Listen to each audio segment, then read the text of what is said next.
Yeah, thanks everyone for joining. It's good to meet you guys briefly. I'll just today. Um, Firstly, my name's Ben Thompson. I'm one of the co-founders of IncoDocs.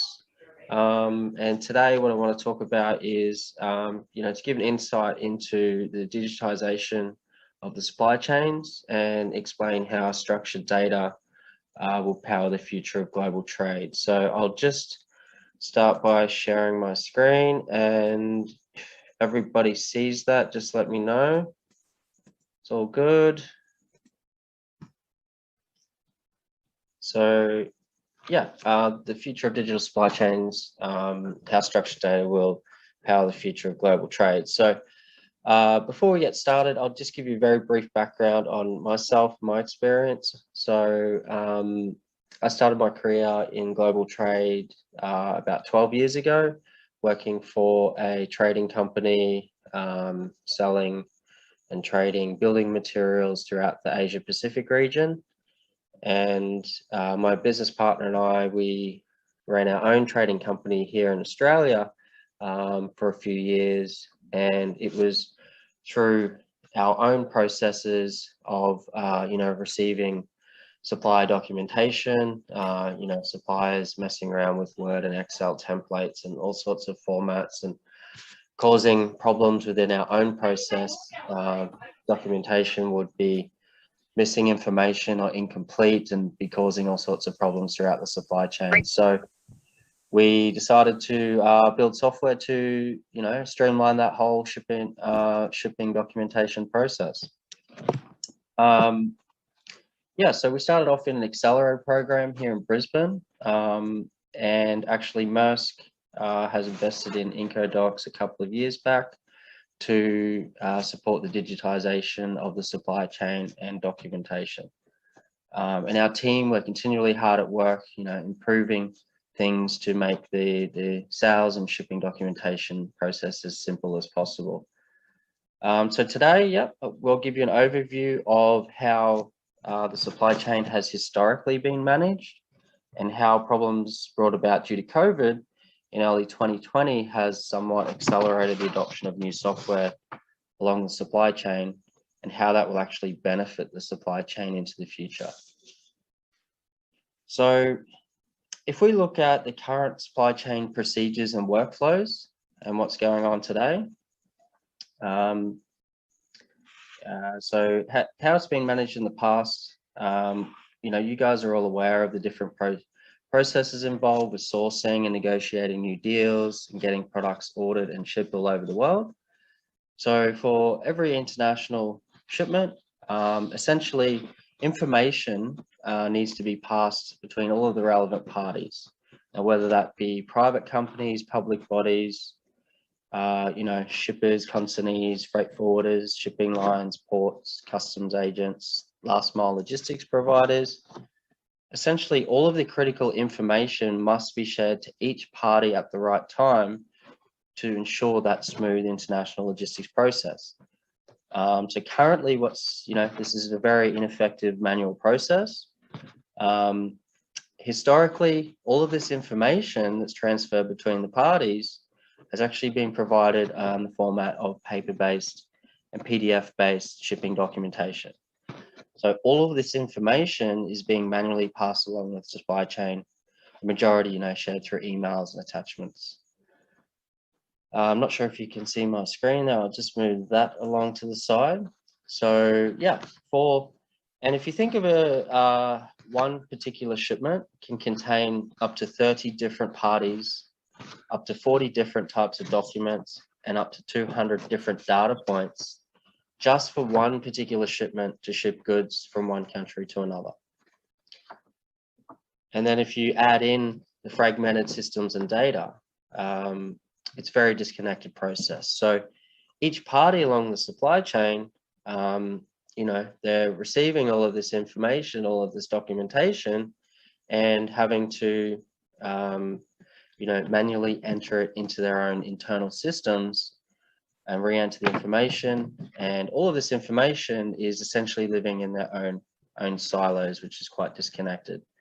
So all of these disconnected independently managed systems, what it's doing is adding significant costs to the administration time and costs involved in processing.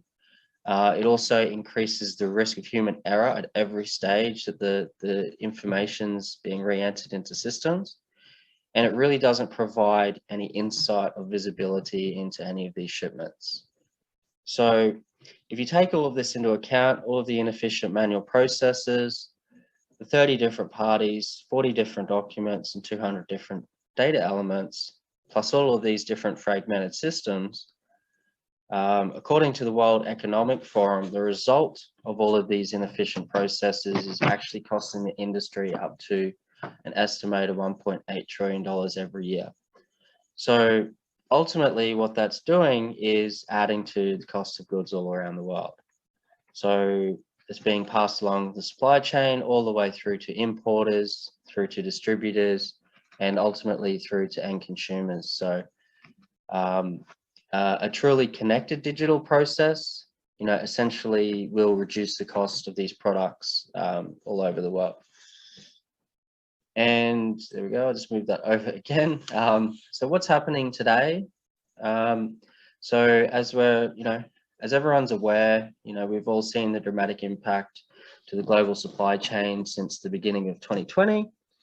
COVID-19 caused a sudden shift for businesses all over the world. So all of a sudden, they're being forced to work from home. So these companies all over the world, they were forced to quite quickly analyze their current procedures and make quick changes just to be able to let their workforce get the job done from, away from a traditional office environment. So it was a bit of a scramble at that time, as most people would remember. And then on top of that, we've had significant global container imbalances, port closures, canal blockages, combined with record high freight rates that are, impacting trade lanes all over the world. So it was all of these external pressures that had forced companies to react quite quickly, to see how they could actually update their internal processes, update softwares, and all the operating procedures just to overcome these problems now and overcome them into the future. So what does that mean for the future of, the supply chain? So I'm sure everybody here has heard a lot about, new supply chain technologies, and the the potential of a truly digital end-to-end supply chain. And the thing is that today there are already many different types of new cloud softwares available that, can streamline different parts of a business. They're already in place to streamline communication, sales and marketing, team workflows, contracts and documentation, shipping and operations, payments and accounting. They're all already available. And since the start of 2020, because these companies have been forced to analyze these new procedures and look to make upgrades to their processes and their software, this has actually unlocked the real potential to, deliver on a truly digital, connected supply chain into the future.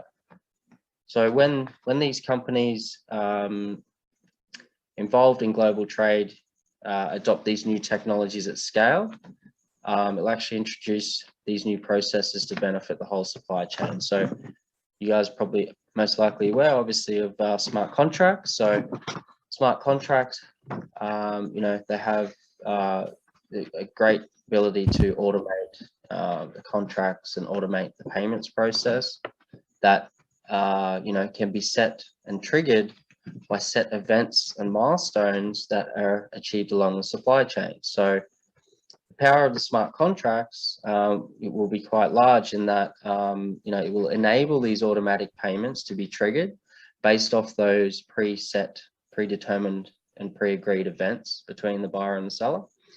And then the payment automatically being triggered to send from one party to another. And then you've got integrated supply chain data sharing. So it's important to note that before data can actually be shared digitally, first it must be created or captured in a structured data format. So then that will allow each party, one party, to electronically share that relevant supply chain information to the other party along the supply chain.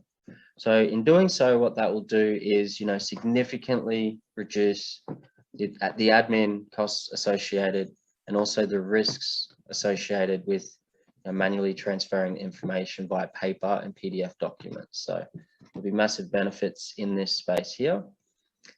And then electronic bills of lading, again, most people probably already aware of them. The technology is already around. It's already being tested, it's already being used. But when adopted at scale, that's when they'll have a real impact. So they'll enable, obviously, electronic bills of lading. They enable near instant exchange of information, data, and title to the goods, and eliminate the need to manually post documents around the world and hope that those documents arrive before the shipment arrives. So there's plenty of benefits to come from that process. And then, of course, you've got different blockchain applications, which can be mixed in with all of these different technologies to give that additional security layer. So when all of this is, backed by blockchain technologies, what that will do is significantly increase the trust involved, which is obviously a massive part of global trade, increase the transparency, and increase its connectivity. But the biggest challenge yet for the industry that still faces is actually mass adoption. We've seen these technologies are already available, and but for them to provide the maximum benefits, really needs to be adopted by the vast majority to start to have these flow-on effects along the supply chain. So when we start seeing that take place, then we'll start to move towards a truly connected digital process and see all of those benefits. What are those benefits of the supply chain? So digitizing and collaborating, a digital supply chain, will really allow all parties to become paperless. So they completely become paperless, work from anywhere, connect their teams, all of their teams, if we've got different teams around the world, connect them together to work and communicate from one place. It will significantly eliminate the inefficiencies I mentioned earlier.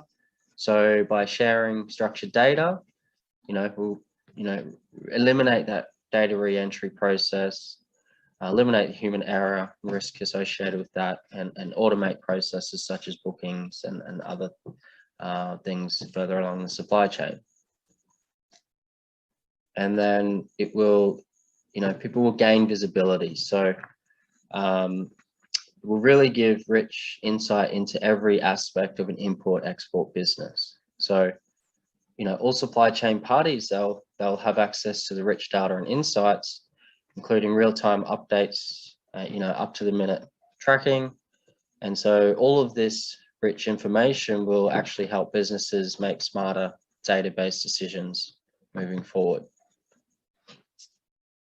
And so how does IncoDocs actually fit into a digitally connected supply chain? So as mentioned earlier, historically, information has been shared through the supply chain through a very manual process through paper and PDF-based documentation.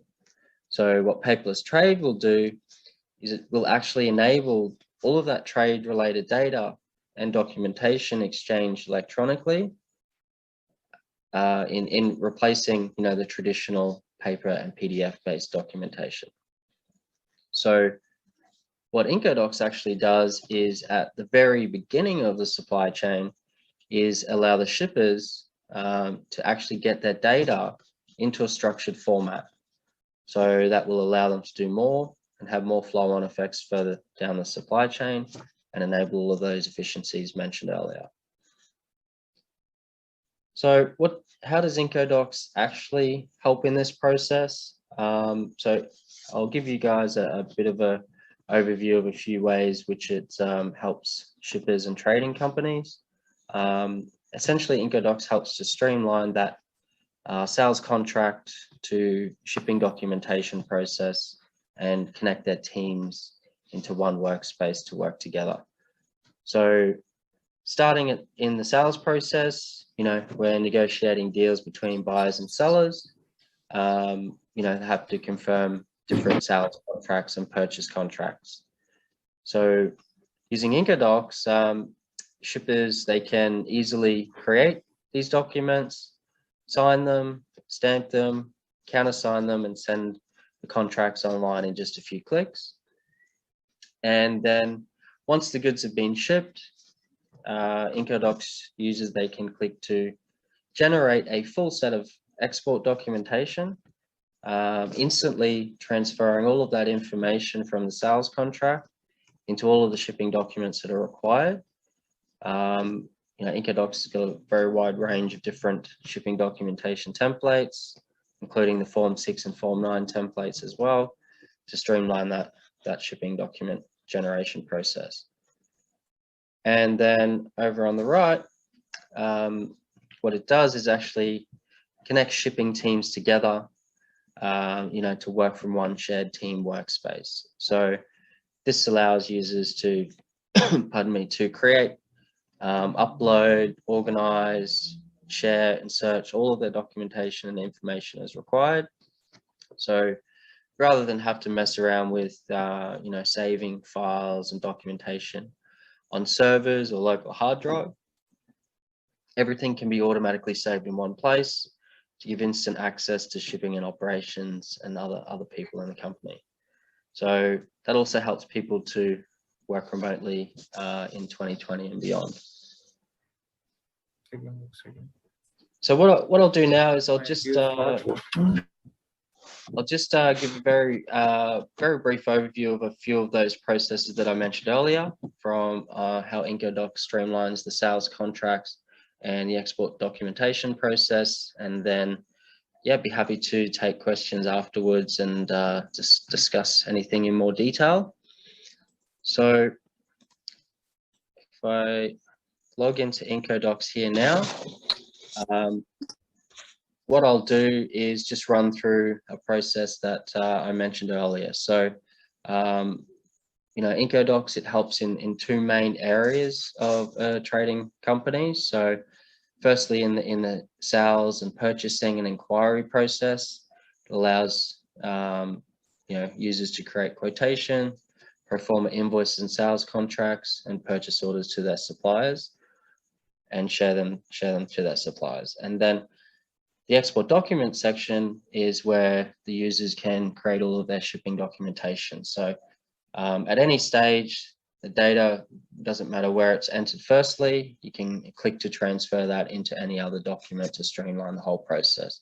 So in today's example, I'll just create a sales contract here, and then I'll create a sales contract and digitally sign and stamp that and convert that into the export documents section to create all of the shipping documents. I think this screen, this is going to get in the road. I'll just hide that while I'm talking. So if I start by creating, let's just say I'll create a new sales contract. It will let me create, so it's a what you see is what you get format. So the document here on the screen is exactly how the layout of the PDF document will actually be generated. And what I can do is actually set up my company branded letterhead at the top to match my company logo, branding and colors and contact details or whatever. And then, we can enter, I'll complete a test document. So let's say that I'm creating a sales contract.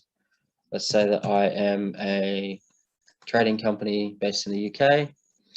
I just click to select my contacts to pre-fill all of that information. So once it's created, just come back to click to select it from the list. And let's say that I'm selling to a buyer in India. And then we've got all of the fields here required for global trade. So let's say it's a sea freight shipment by FCL. And in this example, port of loading, let's say Felixstowe to Mumbai, for example. Then in the middle section here is where you can insert all of the product information. So again, once the products are created, the full list here is already there to pre-fill, or you can click to manually create a product, store all of the information against it, such as the product code, description, unit of measurement, country of origin, HS codes. You can save buy and sell pricing against a product, and also save net weight, gross weight, and cubic measurements if you like, and then add any custom fields onto a document. So Incodocs is very, very flexible to add all of the fields you need to be able to include that onto the document. So in this example, let's say that I'm selling scrap stainless steel. All of that information is pre-entered into the document. I can save my pricing if I need to, and I just have to enter the quantity there. Let's enter 19 ton. Down the bottom, you can add different charges and discounts for any other charges, and then the Incoterms and currencies. So in this example, let's say we're selling on FOB at Felixstowe, and the currency, all the multi-currencies offered. So let's say in this example, it's US dollars. And then over here, we've got different areas to put different bits of information. And what can be done is to create a snippet of information and save that information to insert into a document. So for example, bank details, I can save my bank details and all the different snippets. I can click to insert that into a document. So that saves retyping the information all the time and saves the risk of human error and makes it a lot quicker. Then of course, on a sales contract, you might include quite detailed terms and conditions. Let's say I want to insert, my pre-saved terms and conditions, which might be quite long. I can save that there onto the document, and that will actually flow onto the second page. I'll show you on the next screen. So yeah, and then at the bottom right, we just sign off on the document. So Incodocs got digital signatures, so I can type my signature, I can draw my signature, I can upload a signature file. It's very, very flexible, so that once a signature is set up, you can just click to insert that into documents. So as an example, I've just completed that sales contract. I'll save that contract, and it will generate the preview, and which I can download if need be. So there's a sales contract exactly as we saw it on our screen. And if terms and conditions are quite long, that will have a flow-on effect to show onto the second page. So that's the basics of creating a document. All of the documents are very easy to complete. It's very minimal training actually needed to know how to do it. Once I've created a sales contract, let's say I want to add my digital company seal. On the left here, you can fill out your company information to automatically generate a company seal here on the right. So if I fill out the information here, it's going to automatically generate me a company seal. And I can also upload my own company digital seal if need be. So place that onto the document, as for example, to digitally sign and stamp this contract, all without having to download, print, sign, scan, and upload everything. So it also helps companies to go paperless in this process. So we've created a sales contract, and then the goods have been shipped to the customer. So I need to create a set of export documentation for that shipment.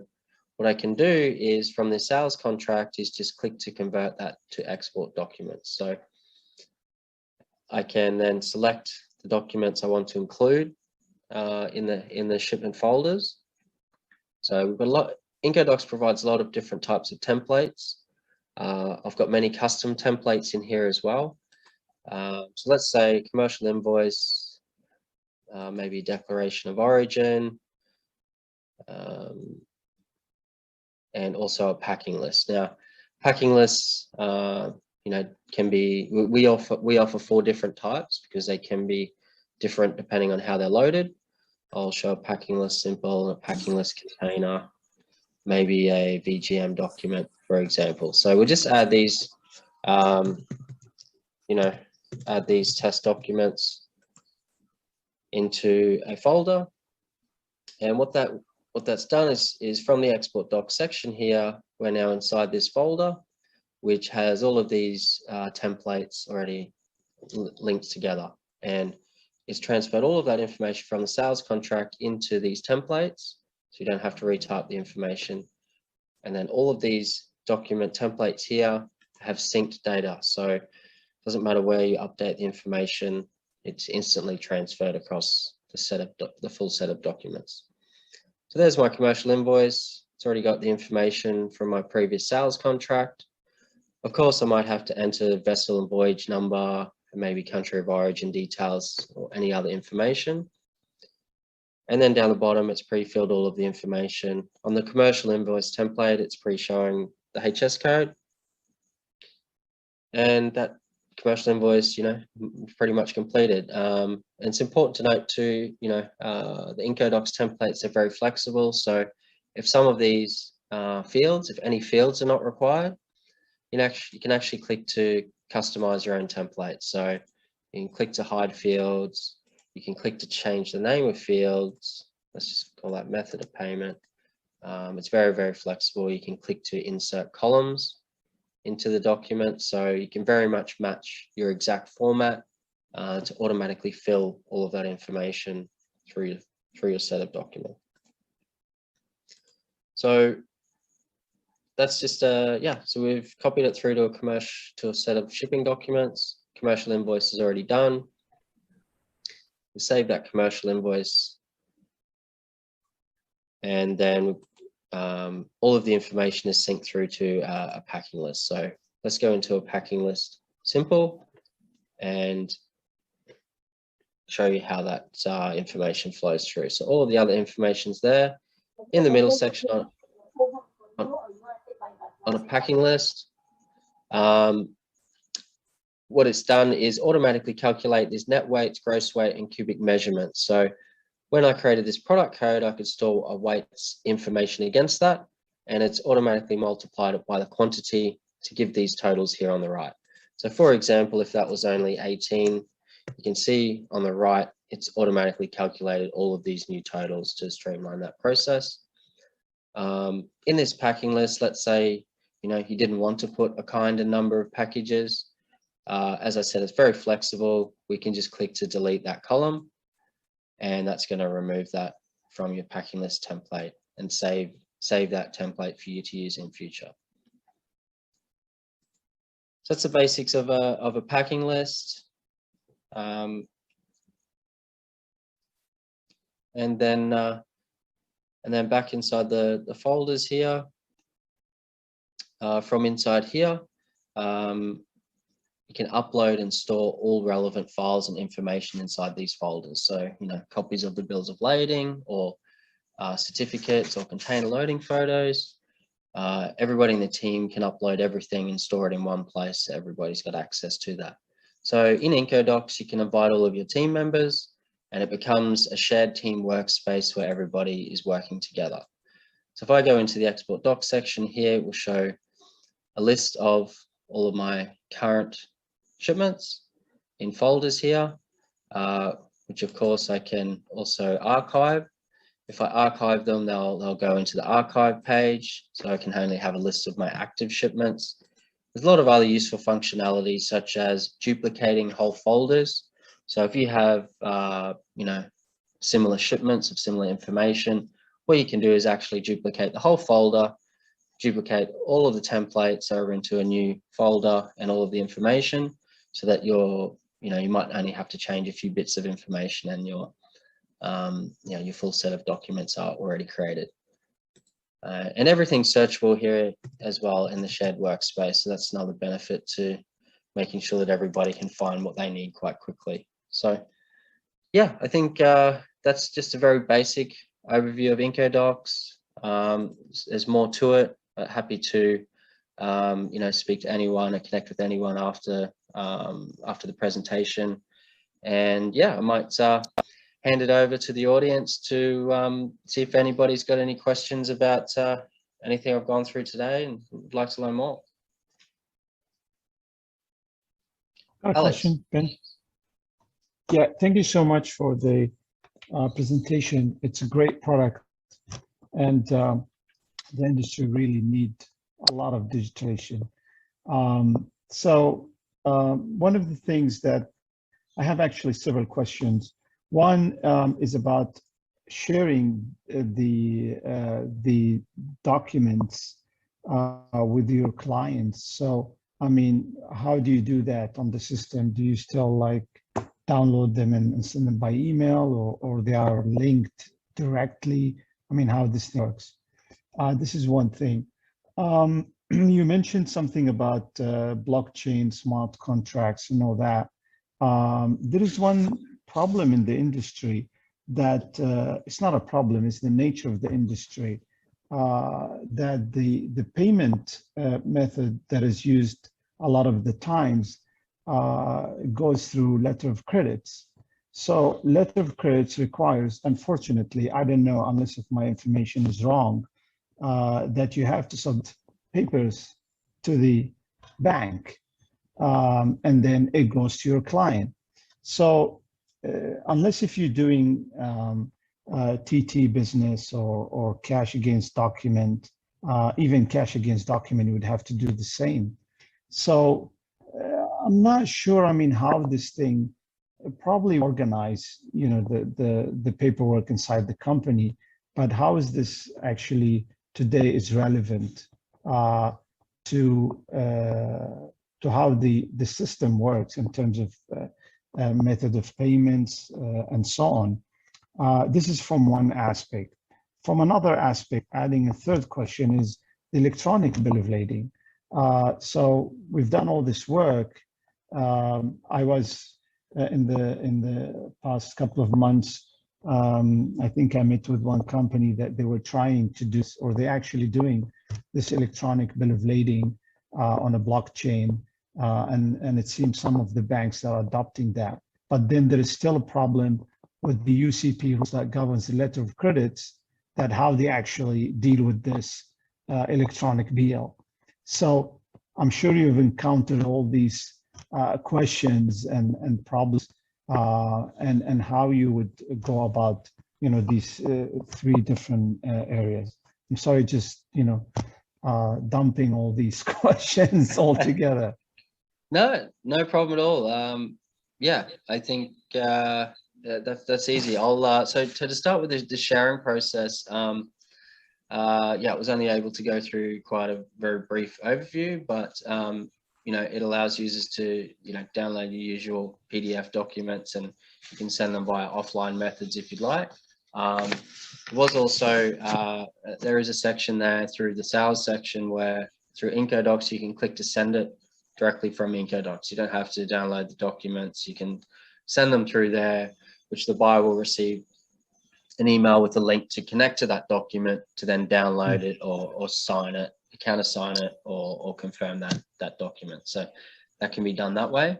When it comes to the blockchain LC space, yeah, it's very much you know, an ongoing process, I think. If you mix that in with the electronic bill of lading, I think you'll find that, like you say, sometimes the laws and regulations actually need to do the catching up. So the technology is there, it already works, it's already proven in a lot of other industries, they're already adopting it, but due to the nature of global trade and all of the different countries and laws and regulations and governments and customs departments and banks, you know, the regulation needs to be changed and updated before it can actually be implemented. So IncoDocs, you know, we don't specialize in the EBL or the blockchain process, at least not yet.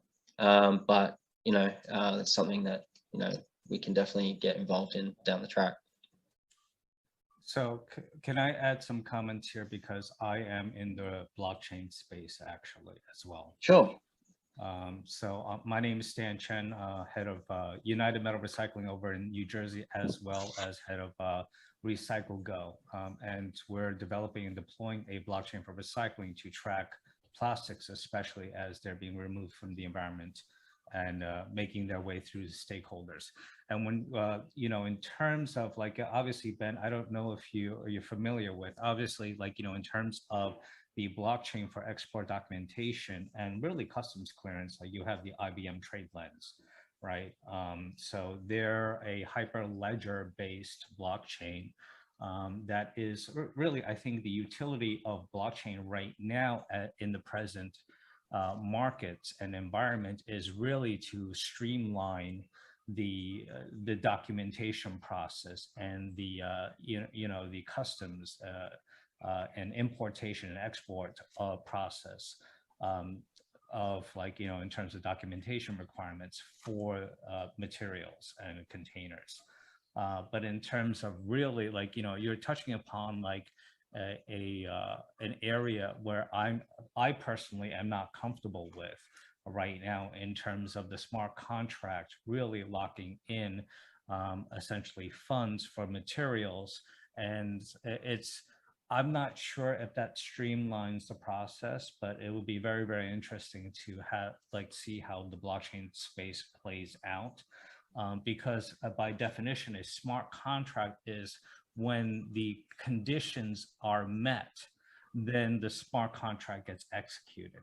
So when documentation is when material is verified, right? Like, and that would be like, especially with LCs, look, if export documents are generated, you go to the bank and you negotiate against the LC and the bank pays it out, which is in essence like what a smart contract is going to be able to do, right? And it is going to look blockchain. The utility of the blockchain is really like to decrease the friction points and to have more direct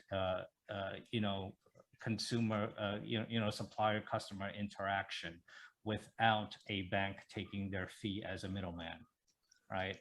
So I'm interested in how it's going to be played out, and whether or not, and this is the real issue, is whether or not you have more incidents of bad actors, like essentially misreporting information, or because once you lock up the funds, that's it. It's essentially your smart contract, your funds are going to be locked up in escrow, right?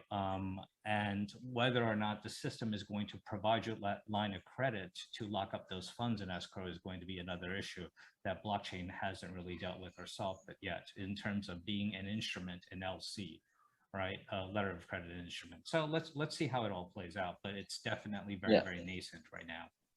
Yeah, it's definitely in its early days when it comes to being implemented throughout all the industries in global trade. And different industries have different use cases depending on the costs and risks associated with that. So in the recycling industry, obviously the product quality is quite a concern that that has to be met. It might take a little bit longer, or might need to overcome a few of these extra hurdles to actually be adopted in that industry. When you compare that to other industries, they might have less requirements that might actually suit them it might have more adoption in other industries quicker. So yeah, it's very much early days in that space, and it'd be interesting to see how the adoption actually plays out. Yeah. Anyone else got some questions? Alex? Yeah, I was wondering about the cost of the subscription. I believe it's subscription model, right? I mean, this software, or maybe you can share your email so we can get more details about that later on. Yeah, absolutely. I think happy to chat more detail about that. My email is ben@incodocs.com. Or you can connect with me via the TradeFox portal. Please send me a message. Yeah, can look into that in more detail, case by case with anyone. Yeah. All right. I've put your email address in the chat here for anyone who wants to reach out to you. They can find your email address right there. Cool. Thank you.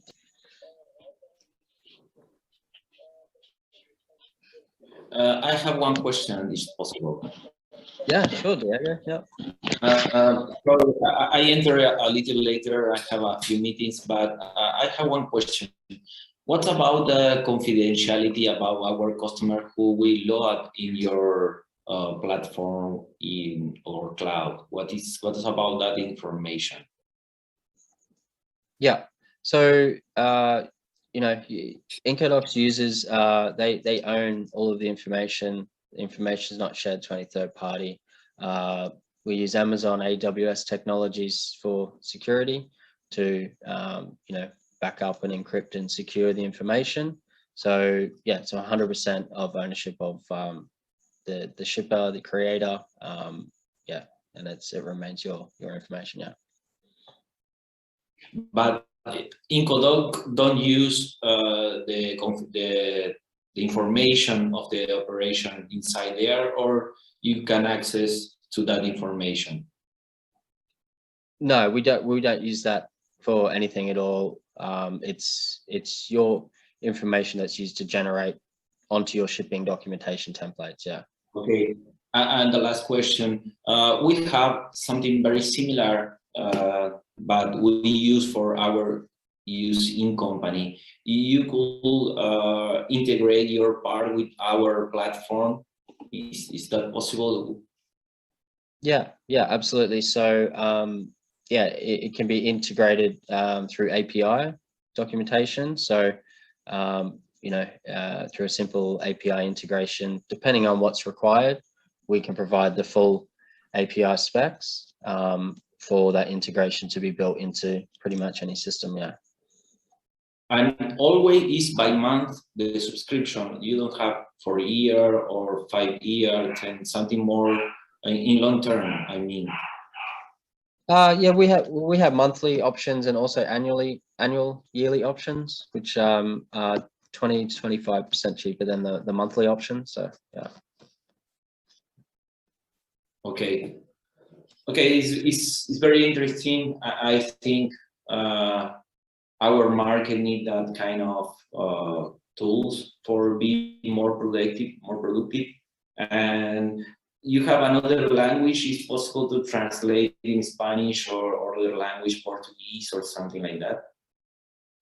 Well, actually, yeah. So using the browser, actually using Google Chrome, it can translate all of the fields and titles to any other language instantly on your screen. Okay. And then also when entering that information in each field, that can generate that language, that is specific language in that exact format onto those documents. So they can be created in any language as well. Yeah. Okay. Thank you. Thank you for your time. No problem.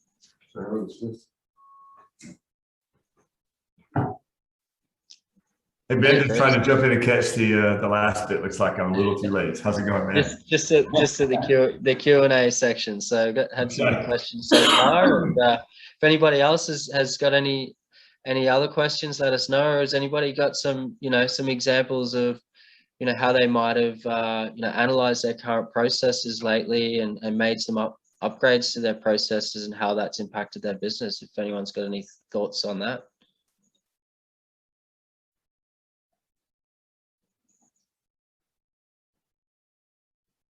No other questions at all. We've had a few so far, so yeah. If a question pops up later, you can always, I assume, you can email him. Yeah, sure. Any other questions you guys have? Yeah.